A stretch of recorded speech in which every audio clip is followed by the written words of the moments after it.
Hello everyone, कैसे हैं आप सभी। उम्मीद करती हूँ आप सभी बहुत अच्छे होंगे, अपने अपने घरों पे स्वस्थ होंगे और अपनी स्टडी को हमारे चैनल के साथ में कंटिन्यू रख रहे होंगे। ये भी साथ में उम्मीद करती हूँ कि जो भी मैंने अपने प्रीवियस चैप्टर्स में चैप्टर 1 क्लास 12 का चैप्टर 1 सॉलिड स्टेट जो भी वीडियोस अपलोड की हैं इससे रिलेटेड वो सब आप लोग देख चुके होंगे और अपनी स्टडी को कंटिन्यू रखते हुए सारे के सारे डाउट्स आप लोगों ने अपने क्लियर कर लिए होंगे। और अगर कोई भी न्यू व्यूअर है आज और अगर उसने मेरी प्रीवियस वीडियोस नहीं देखी हैं तो वो डिस्क्रिप्शन बॉक्स में जाकर के लिंक पे क्लिक करके हमारे मेरी प्रीवियस वीडियोस पे जा सकता है। और अगर आप लोगों को कहीं पर भी किसी चीज में डाउट हो तो आप कमेंट बॉक्स में अपने डाउट को लिख दीजिए। In a next video we will solve that questions. Okay, so students, आज जो हम अपना चैप्टर स्टार्ट कर रहे हैं ये है कोऑर्डिनेशन कंपाउंड। चैप्टर 9 था, इनऑर्गेनिक केमिस्ट्री का है कोऑर्डिनेशन कंपाउंड, सह संयोजक, उप सह संयोजक, यौगिक। देखिए भाई, कोऑर्डिनेशन कंपाउंड के अंदर सबसे पहले हमें ये जानना होगा कि कोऑर्डिनेशन केमिस्ट्री क्या होती है, उसके बाद ही तो हम स्टेप बाय स्टेप करेंगे। तो हम यहाँ पर आज की क्लास में क्या देखेंगे कि कोऑर्डिनेशन केमिस्ट्री क्या होती है, कोऑर्डिनेशन कंपाउंड्स क्या होते हैं। और इस कोऑर्डिनेशन कंपाउंड्स को जानने से पहले हम देखेंगे कि एडिशनल जो कंपाउंड्स होते हैं ये कितने टाइप के होते हैं, क्या होते हैं। इन्हीं से ही जो है हमारे कोऑर्डिनेशन कंपाउंड के कंसेप्ट्स क्लियर होंगे। तो आज जो हमारा जो कोऑर्डिनेशन कंपाउंड का सबसे पहला जो टॉपिक हम देखेंगे इसके अंतर्गत कि कोऑर्डिनेशन केमिस्ट्री क्या होता है ना। तो कोऑर्डिनेशन केमिस्ट्री, देखिए जब हम कोऑर्डिनेशन केमिस्ट्री की बात करते हैं तो क्या होता है, ये जो हमारा जो है इनऑर्गेनिक केमिस्ट्री की एक ब्रांच होती है जिसके अंदर हम क्या करते हैं, जो भी हमारे कोऑर्डिनेशन जो कंपाउंड होते हैं, उपसह संयोजक यौगिक जो होते हैं उनकी स्टडी के साथ में डीलिंग की जाती है या उसकी स्टडी की जाती है। यही जो कंसेप्ट है ना, ये क्या कहलाता है, कोऑर्डिनेशन केमिस्ट्री। तो मैं क्या बोलूं यहाँ पे, the branch of inorganic chemistry, the branch of inorganic chemistry, the branch of inorganic chemistry which dealing with the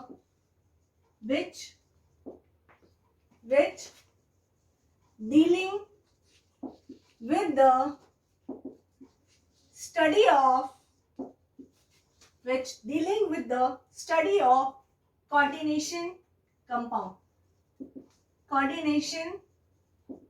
compound है ना, कि अकार्बनिक रसायन की वह शाखा जिसके अंतर्गत हम उपसह संयोजक यौगिकों का अध्ययन करते हैं, क्या कहलाता है, उपसह संयोजक रसायन विज्ञान कहलाता है। ठीक है, तो मैंने क्या बोल दिया भाई, the branch of inorganic chemistry which dealing with the study of coordination compound is called coordination chemistry, is called coordination chemistry, is called coordination chemistry. देखिए जब हम इसके बाद आते हैं कि कोऑर्डिनेशन कंपाउंड पर जब आते हैं तो उससे पहले हम 2-3 टर्म्स देखते हैं यहाँ पे। देखिए ये टर्म्स क्या है, हमारे एडिशनल कंपाउंड से रिलेटेड। ठीक है, ये छोटी छोटी सी चीजें करते जाएंगे तो कोऑर्डिनेशन कंपाउंड सीधा सा हमारा क्लियर हो जाएगा, है ना। तो होप कि ये जो वीडियो है, जो भी टॉपिक है, ये आपको समझ में आए, आपकी कॉन्सेप्ट्स क्लियर हो, है ना। तो आप क्या करेंगे, लाइक करें, शेयर करें, सब्सक्राइब करें, अपने दोस्तों के साथ ज्यादा से ज्यादा शेयर करें। चलिए देखिए भाई, इसके बाद में हम क्या देखते हैं, एडिशनल कंपाउंड, युगात्मक यौगिक, एडिशनल कंपाउंड, हिंदी में हम क्या कहेंगे, युगात्मक यौगिक। भाई नाम से पता चल रहा है कि ऐड होना, नाम से पता चल रहा है ना कि ऐड हो रहा है, योग हो रहा है, किसका, 2 या 2 से अधिक यौगिकों का योग होगा। और योग होकर के क्या बनेगा, जब एडिशन हो गया तो एक नया कंपाउंड बना लेता है, एक नया यौगिक बना लेता है। यही जो नया यौगिक है, न्यू जो कंपाउंड का फॉर्मेशन है, that is called additional compound. तो मैं क्या बोलूं कि when 2 or more than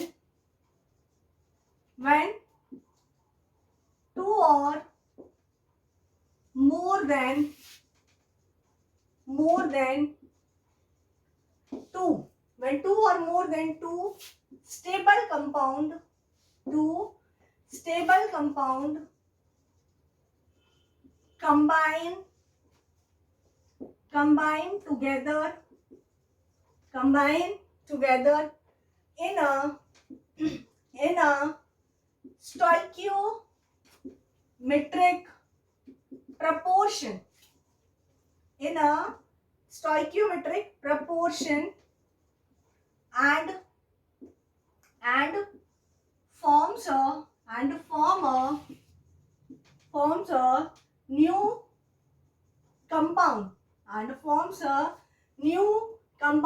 is called additional compound. यही तो बात कही है ना मैंने कि जब दो या दो से अधिक यौगिक जब किसी निश्चित स्टोइकियोमेट्रिक अनुपात में एक दूसरे के साथ अभिक्रिया करते हैं और अभिक्रिया करके एक नया यौगिक बनाते हैं, तो यह प्रक्रिया क्या कहलाती है, या बनने वाला जो यौगिक है क्या कहलाता है, एडिशनल कंपाउंड कहलाता है। क्या कहलाता है, एडिशनल कंपाउंड कहलाता है। जैसे कुछ एग्जांपल्स हम देखते हैं। हमने यहाँ पर एक एग्जांपल लिया, क्या लिया, कार्नेलाइट। देखिए कार्नेलाइट का जो फॉर्मूला होता है दैट इज KCl.MgCl2.6H2O। क्या होता है फॉर्मूला, भाई ये 2-4 है ना, ये बहुत इंपॉर्टेंट फॉर्मूलेस हैं, ये आपको बिल्कुल आपके टिप्स पे होने चाहिए। कार्नेलाइट का फॉर्मूला क्या है, KCl.MgCl2.6H2O। देखिए भाई ये तो हमारा क्या बन गया, एक एडिशनल कंपाउंड का एग्जांपल है। अब एडिशनल कंपाउंड का जो फॉर्मेशन है वो कैसे हुआ भाई, ये और ये देखिए, KCl plus MgCl2 plus 6H2O, क्या बन गया आपका कार्नेलाइट, KCl.MgCl2.6H2O। ये क्या आपका कार्नेलाइट है हमारा फर्स्ट। सेकंड मैंने यहाँ पर क्या बोल दिया है, मोर सॉल्ट के बारे में बोलूं तो देखिए मोर सॉल्ट का जो फॉर्मूला होता है ये क्या हो जाता है, FeSO4.NH4 का होल ट्वाइस SO4.6H2। ये क्या आपके मोर्स सॉल्ट, FeSO4.NH4 का होल ट्वाइस SO4.6H2O। अब जब मैं बात करती हूँ क्रिस्टलाइन सब्सटेंस ही तो बनाए, यहाँ पर देखिए भाई इसको आप कह दीजिए न्यू क्रिस्टलाइन कंपाउंड। क्रिस्टलाइन यही तो वाटर मॉलिक्यूल्स उसके अंदर ऐड हो, तो यहाँ पर एक टर्म ऐड कर लो क्रिस्टलाइन कंपाउंड, है ना।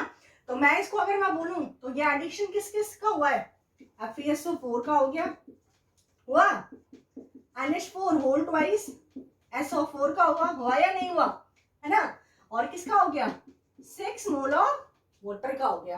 तो ये क्या है आपका FeSO4 और ये आपका क्या है कार्नेलाइट है भाई। ये फॉर्मूले बहुत इंपॉर्टेंट है, सीधा पूछ लेता है what is the formula of carnallite, what is the formula of more salt, या what is the formula of potash alum. ये तीन जो है फेमस एग्जांपल्स हैं इस कोऑर्डिनेशन कंपाउंड के। अब देखिए जो थर्ड में एग्जांपल इसका लेती हूँ, ये क्या है आपके, है ना। अब ये वाला देखिए यहाँ से मैंने इसको इरेज कर दिया, यहाँ से मैं इरेज कर लिया, ओके। सो होप कि आप लोगों ने ये चीज नोट डाउन कर ली होगी, नहीं की है तो स्क्रीनशॉट ले लिया होगा, है ना।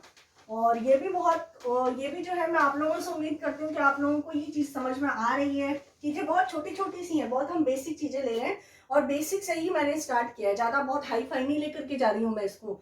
जैसे जैसे हमारे बेसिक टर्म्स क्लियर होते जाएंगे, छोटी छोटी चीजें जब हमारी 1 या 2 वीडियोस में कवर हो जाएंगी, तब जैसे ही हम अपने टॉपिक पर आएंगे तो ये चैप्टर आपको बहुत ही इजी और स्मूथ लगने लग जाएगा, ठीक है। तो मैं जो थर्ड एग्जांपल लेती हूँ ये लेती हूँ पोटाश एलम। क्या है थर्ड, पोटाश एलम। देखिए भाई इसका फॉर्मूला होता है K2SO4 डॉट Al2SO4 का होल थ्राइस डॉट 24H2। अब ये तीनों फॉर्मूले should be on your tips, okay. तो क्या पोटाश एलम का formula K2SO4 dot Al2SO4 whole thrice dot 24H2O, यानी कि एडिशन किस का हो गया, this one and this one. तो करें हम लोग K2SO4 plus Al2SO4 whole thrice plus 24H2O। मिला क्या?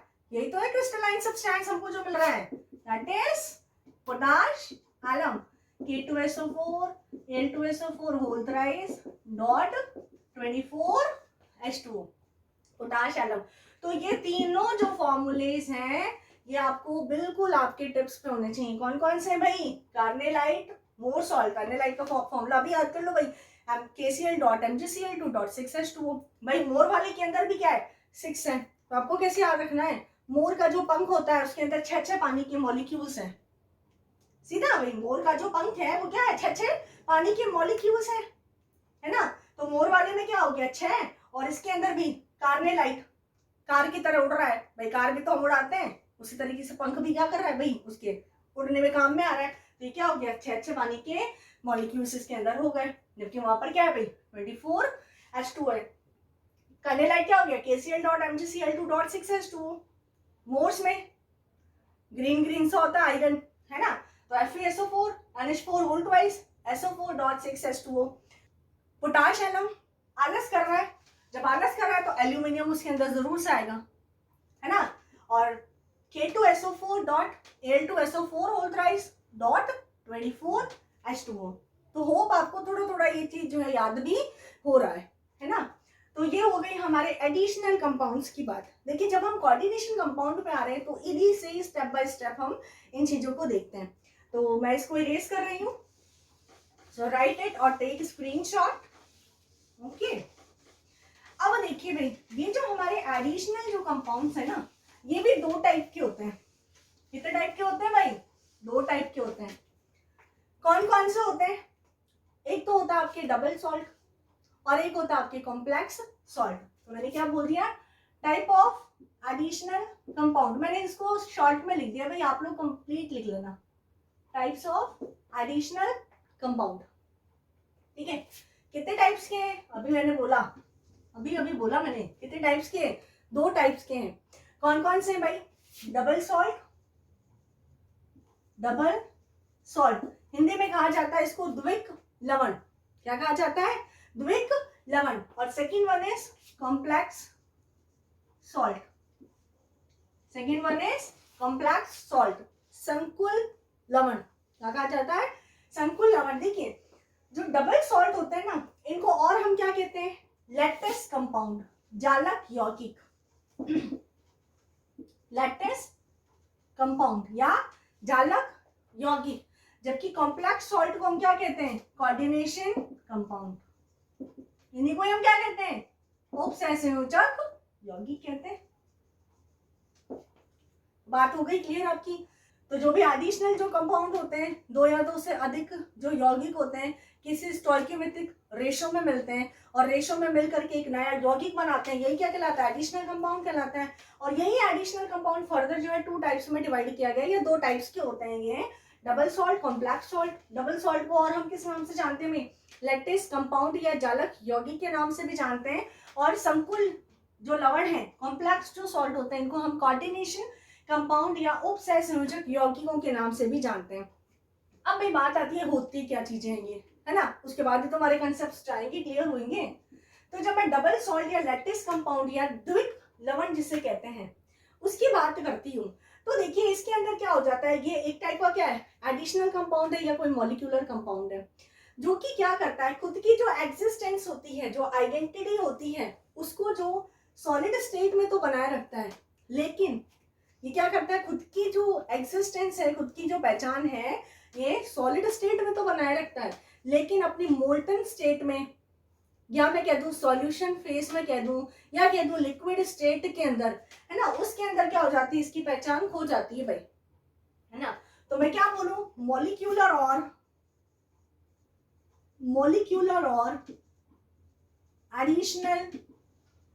एडिशनल कंपाउंड्स which have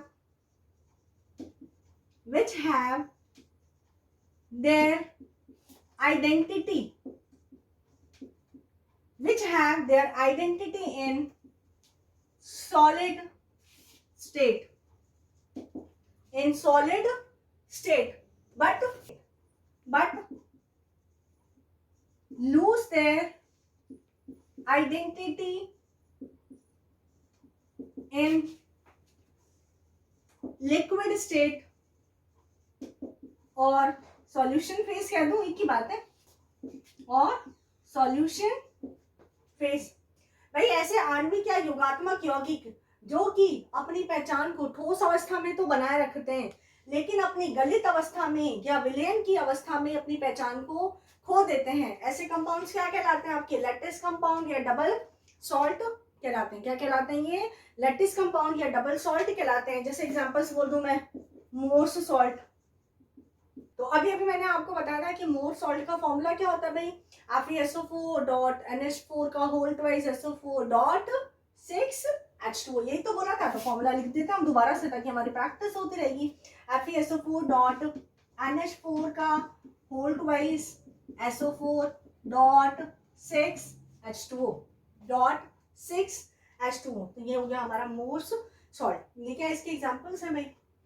अगर मैं यहाँ पर कोऑर्डिनेशन कंपाउंड की उपसहसंयोजक यौगिकों की बात करूं, तो ये ऐसे एडिशनल कंपाउंड या मॉलिक्यूलर कंपाउंड होते हैं जो कि अपनी आइडेंटिटी को सॉलिड स्टेट में भी बनाए रखते हैं, लिक्विड स्टेट में भी बनाए रखते हैं, या मैं बोल दूं अपने मोल्टन स्टेट में भी बनाए रखते हैं, या फिर मैं ऐसा बोल दूं ये अपने सॉल्यूशन फेज में भी अपने आइडेंटिटी को बनाए रखते हैं, है ना। तो मैं यहाँ पर क्या बोलूंगी भाई? आप सब लोग समझदार हैं, आप सबको समझ में आ जाएगी मुझे क्या लिखना है ना।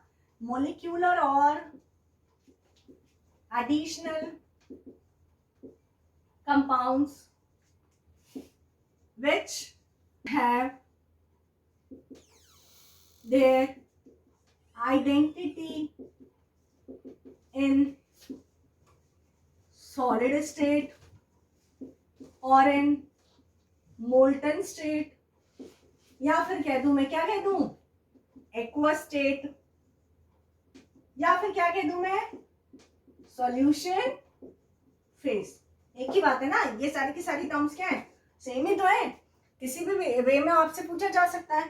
तो इस टाइप की कंपाउंड जो कि अपनी आइडेंटिटी को सॉलिड स्टेट के साथ साथ अपने लिक्विड फेजेस में भी बनाए रखते हैं, that is called coordination compound और कॉम्प्लेक्स सॉल्ट।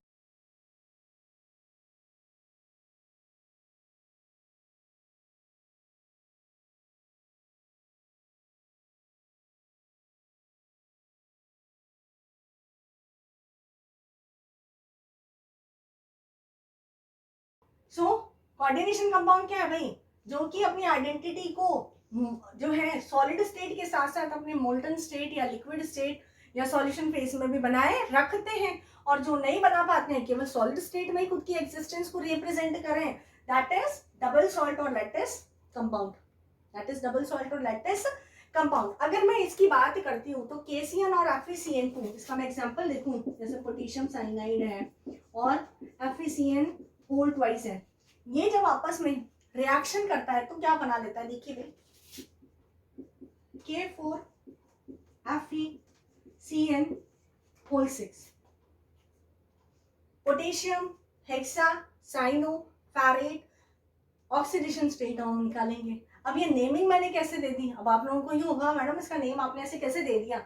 ये नेमिंग हम अभी अपने नेक्स्ट वीडियो में जो है, अभी नेक्स्ट 2 क्लासेस होंगी उनके अंदर ये पूरा आपको जो है रूल समझाऊंगी, और किस तरीके से आपको इसका नोमेनक्लेचर करना है ये चीजें भी आपको क्लियर की जाएंगी। ऑक्सीडेशन स्टेट को किस तरीके से फाइंड आउट करना है, that thing also we will see. So clear हो गया इतना आपको? अब देखिए भाई, इसका जो और हम क्या कह सकते हैं, डबल सॉल्ट क्या होता है? देखिए डबल सॉल्ट जो होते हैं, जो लैटिस कंपाउंड होते हैं ना, ये जिन भी आयनों से मिलकर के बने हुए होते हैं उन सबका टेस्ट देते हैं।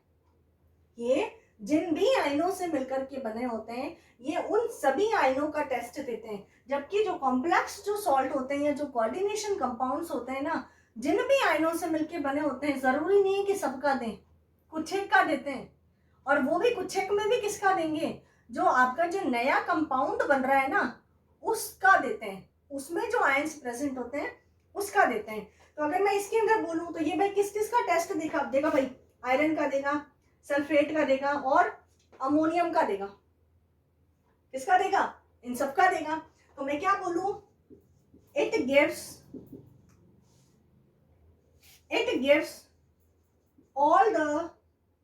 gives the test of all the ions by which they are formed, है ना। ये जिन जिन आयनों के साथ में मिलकर के बने हुए होते हैं, ये उन सभी आयनों का टेस्ट देते हैं या परीक्षण देते हैं। जैसे मोर सॉल्ट की बात की तो किस किस का देगा, Fe+2 का देगा, SO4- का देगा, NH4+ का देगा। तो ये इन सभी आयनों के बारे में, टेस्ट के बारे में ये हमको बताता है। जबकि अगर मैं यहां पर बात करती हूँ, इसकी बात करूं तो it does not give the test of all the ions by which they are formed। तो किसका देंगे, ये किसका देंगे, जो आपका जो न्यू जो कंपाउंड बना है ना, उसमें प्रेजेंट आयंस का देंगे। अब जैसे इसी के अंदर है, देखा जाए तो इसको पोटेशियम का देना चाहिए भाई, साइनाइड का भी टेस्ट देना चाहिए और Fe का भी टेस्ट देना चाहिए, जबकि ऐसा इसके अंदर नहीं होता है।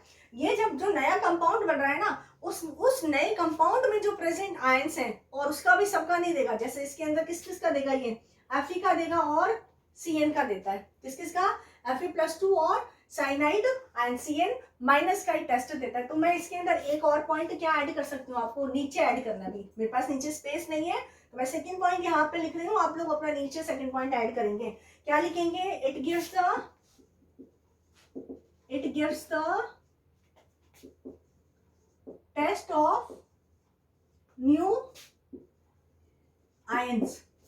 जैसे इसके अंदर किस किस का देगा, लाइक एग्जांपल अगर मैं बात करती हूँ तो हमारा एग्जांपल क्या है भाई, ये बना है ना K4 FeCN6 जो बना है। तो इसके अंदर किस किस का टेस्ट देगा, एक तो Fe+2 आयन का टेस्ट देगा और साथ साथ किस किस का देगा, साइनाइड का, Cn- आयन का टेस्ट देता है। तो ये भाई सबका नहीं देता, ये जो आपका नया जो कंपाउंड बना है ना, उसमें से भी कुछ आयनों का ही देता है। तो लाइक Fe+2 और Cn- आयन का ही ये टेस्ट देगा। तो होप कि आपको ये चीज क्लियर हो गई होगी। लिटिल बिट डिफरेंसेस है वहां पर, ये चीजें आपको इस कंसेप्ट को बिल्कुल ध्यान रखना है। Is it clear? Take a screenshot और राइट इट।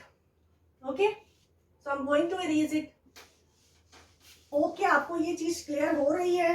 क्लियर हो रही है तो लाइक करें, शेयर करें, सब्सक्राइब करें और करवाएं, है ना। शेयर ज्यादा से ज्यादा करें। देखिए, बहुत ही बेसिक चीजों से स्टार्ट किया मैंने। आपको बहुत सारी ऐसे वीडियोस मिलेंगी जिसके अंदर सीधा चीजें बता दी गई हैं। आपको जो है मेरी हर वीडियो, जो भी चैप्टर स्टार्ट हो रही है ना, इनिशियली 2 वीडियोस ऐसे मिलेंगे जो बिल्कुल ही बेसिक कंसेप्ट होंगी, है ना। क्योंकि बिना बेसिक कंसेप्ट के क्लियर किए हुए जो है हम अपने जो नेक्स्ट टॉपिक को करेंगे तो वो चीजें क्लियर नहीं होती हैं। अभी मैं डायरेक्ट करवा दूं, कोऑर्डिनेशन नंबर करवा दूं, तो आपको क्या पता चलेगा भाई? उसके लिए भी तो आपको पता चलना चाहिए ना, एंटाइटी कौन सा है, एलिक स्फीयर कौन सा है, ये सारी चीजें पता होनी चाहिए। और उन चीजों को पता होने के लिए भी तो हमें ABCD आनी चाहिए। तो हम पहले क्या करें, उस ABCD को ही तो सीख रहे हैं, है ना। तो अब जब मैं बात करूँ भाई, अब हम आते हैं अपने कोऑर्डिनेशन कंपाउंड की डेफिनेशन पे। हालांकि वहां पे मैंने आपको लिखवाई दी है कोऑर्डिनेशन कंपाउंड, उपसह संयोजक यौगिक। क्या बोल दूं, कोऑर्डिनेशन कंपाउंड की अब डेफिनेशन हम देख लें इधर। तो क्या हो जाता है, compounds in which central metal atom or ion is linked to a number of ions, is linked to a number of ions or neutral molecules by coordinate bond are called coordination compound,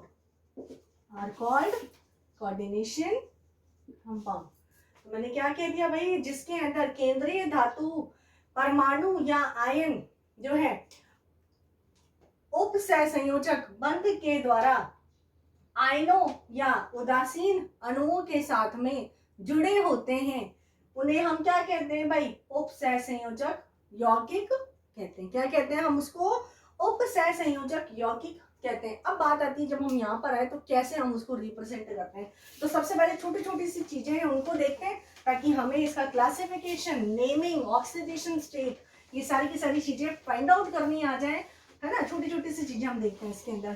तो हमारा जो next जो heading होगा ये क्या होगा, representation of coordination compound. Representation of coordination compound, है ना। उपसहसंयोजक यौगिकों का प्रदर्शन। देखिए भाई, जो उपसहसंयोजक यौगिकों का जो प्रदर्शन होता है ना, ये 4 टाइप से किया जाता है, first, second, third and fourth. Clear? कितने टाइप से हम इसको रिप्रेजेंट करते हैं? 4 टाइप से रिप्रेजेंट करते हैं। देखिए, this one, this one, this one and this one। यहां तो आपको दिख रहा है कोई चार्जेस नहीं है। अगर चार्जेस ही नहीं है तो ये क्या है आपका, न्यूट्रल। क्या है ये आपका? न्यूट्रल है, उदासीन है। अगर मैं यहां पर आती हूं, ठीक है ना, तो ये क्या आपका भाई, पॉजिटिव क्या होता है, कैटाइन, नेगेटिव क्या है, एनाइन। तो मैं इसको बोलूं तो क्या बोलूं भाई, कॉम्प्लेक्स फॉर्म में। जब स्क्वायर बिग ब्रैकेट में होगा तो वो कैसा होगा, कॉम्प्लेक्स फॉर्म में होता है। तो अब मैं इसको जब लिखूंगी तो कैसे लिखूंगी, ये क्या आपका कॉम्प्लेक्स फॉर्म में। और कॉम्प्लेक्स फॉर्म किस में दे रहे हैं भाई, एक बिग स्क्वायर ब्रैकेट में दे रहे हैं। तो इसे मैं क्या बोलूं, कॉम्प्लेक्स कैटाइन। और ये क्या है, एनाइन है। कैसा, सिंपल। क्या बोलूं मैं इसको, simple A9. Is it clear? इसको मैं बोलूं भाई, ये वाला पार्ट कॉम्प्लेक्स होगा and without this part is simple. Cation है तो मैं अब यहां पर क्या बोलूं इसको, सिंपल कैटाइन। और ये क्या है, माइनस वाला एनाइन, तो इसको क्या बोलूंगी, कॉम्प्लेक्स सॉरी एनाइन, ये तो कहूंगी कॉम्प्लेक्स एनाइन। अब यहां देखिए, ये भी कॉम्प्लेक्स, ये भी कॉम्प्लेक्स। क्या बोलूं भाई, कॉम्प्लेक्स कैटाइन। और इसको मैं क्या बोलूंगी, कॉम्प्लेक्स एनाइन, है ना। तो रिप्रेजेंटेशन कितने टाइप से हो गया, 4 टाइप से। हम कौन कौन सा पढ़ेंगे हमारे कोर्स में, दिस वन। ये भी आएगा लेकिन ये बहुत ही कम आएगा, न्यूट्रल वाला नहीं आएगा आपके। लेकिन रिप्रेजेंटेशन तो हमें पता होना चाहिए ना। तो कितने टाइप से रिप्रेजेंट कर रहे हैं हम, 4 टाइप से, ठीक है। ये वाला जो पार्ट है, अगर आपकी बिग ब्रैकेट का पार्ट आता है तो हम उसको क्या बोलते हैं, कॉम्प्लेक्स। और अगर को सिंपल, अब कॉम्प्लेक्स कैटाइन भी हो सकता है, कॉम्प्लेक्स क्या होता है, एनाइन भी हो सकता है, सिंपल कैटाइन भी हो सकता है और सिंपल एनाइन भी हो सकता है। सो हो क्या आपको ये चीज क्लियर हो रही है? टेक स्क्रीनशॉट और write it. I am going to rub it.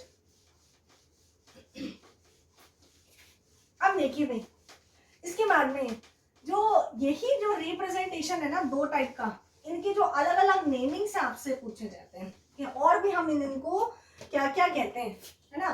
तो ये जो 2 चीजें हैं हम उसके बारे में देख लेते हैं जो भी आपने लिखी है।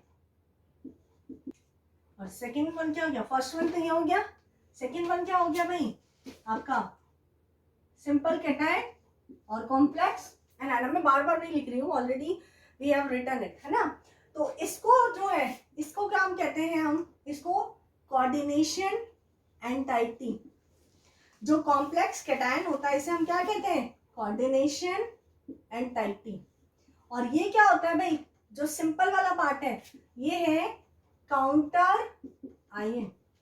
क्या कहलाता है ये, काउंटर आयन कहलाता है, ठीक है। और हम इसको क्या कहते हैं, कोऑर्डिनेशन स्फीयर भी कहते हैं। क्या कहते हैं भाई इसको, कोऑर्डिनेशन स्फीयर भी कहते हैं। और काउंटर आयन को हम क्या कहते हैं, आयोनाइजेशन स्फीयर। और हम क्या कहते हैं इसको, आयनन मंडल, ठीक है, उपसहसंयोजन मंडल हम ये कहते हैं इसको। और एक और भी अदर नेम्स कौन कौन से हो जाते हैं? First sphere of attraction, first sphere of attraction, और इसको हम क्या कहते हैं? Second sphere of attraction, second sphere of attraction.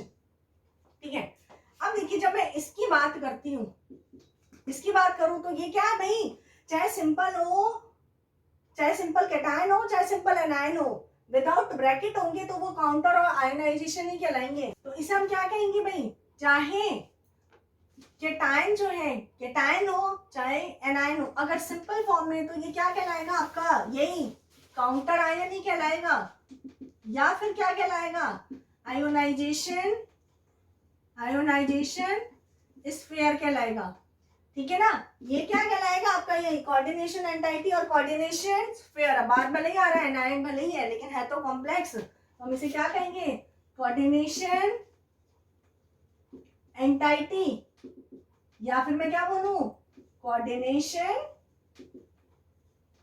Coordination sphere. बस कहाँ पे चेंजेस आएंगे, ये वाला जो पहले आएगा वो फर्स्ट स्फीयर ऑफ अट्रैक्शन होगा, जो बाद में आएगा वो सेकेंड स्फीयर ऑफ अट्रैक्शन होगा, चाहे पहले कॉम्प्लेक्स आए चाहे पहले सिंपल आए।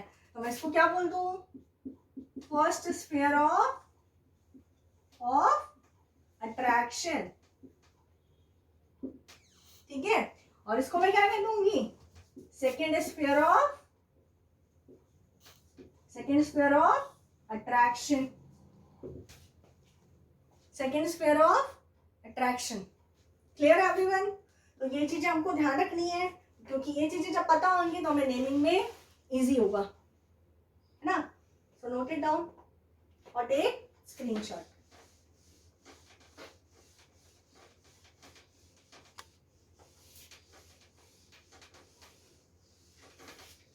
सो होप कि ये चीजें आपको इतनी समझ में आ गई हैं, है ना।